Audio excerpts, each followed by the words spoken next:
I'm Mark Hanson. I'm the Director of the Institute of Developmental Sciences at the University of Southampton. Over the last decade, the Institute here at Southampton has really increased our understanding of the mechanisms by which our early life experiences, as an embryo, as a fetus, as a newborn child, set the scene for the risk of some of the non-communicable diseases which sadly kill many of us as adults. Diseases like forms of cancer, lung disease, heart disease and diabetes.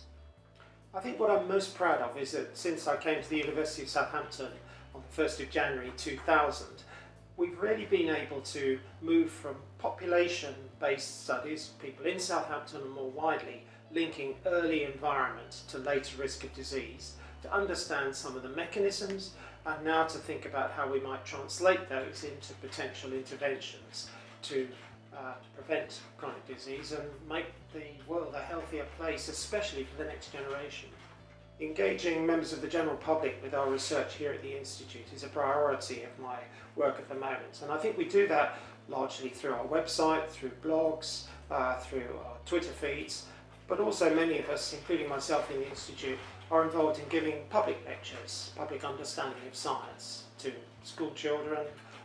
to members of the public, even to members of our the clinical professions with whom we collaborate. LIFELAB is a really pioneering project that we set up in conjunction with the City of Southampton, the schools in the city, the university of course, and also the General Hospital here.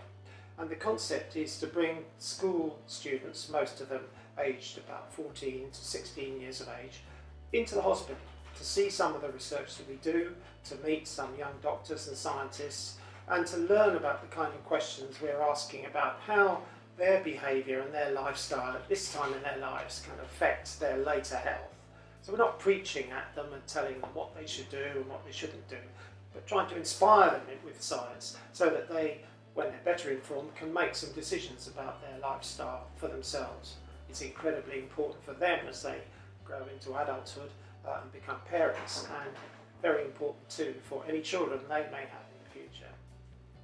One of the things I've been engaged with over the last 2 or 3 years is working with the World Health Organization in Geneva. This has been partly around a commission that the former Director General, Dr. Margaret Chan, set up around the prevention of childhood obesity, but I've also worked with them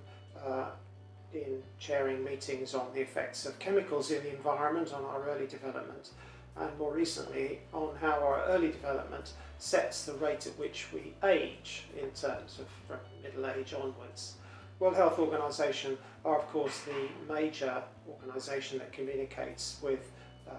healthcare professionals around the world and with governments about the pressing health issues. So the kinds of things that we're researching here in the Institute are very relevant to the work of the organisation. We've been working with the Royal College of Paediatrics and Child Health on linking programmes to improve the knowledge of young paediatricians in this country and overseas, and with an international organisation that links obstetricians and gynecologists in 131 countries around the world, once again to promote concepts around the importance of nutrition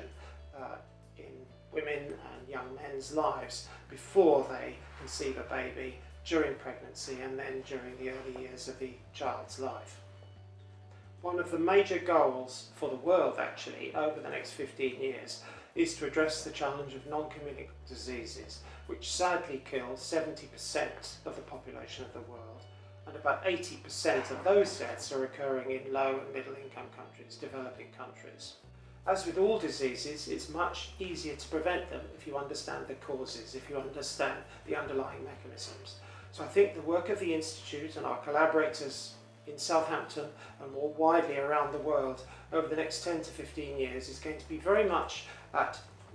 understanding those mechanisms, pioneering new forms of diagnosis and treatment to prevent the epidemic of non-communicable diseases.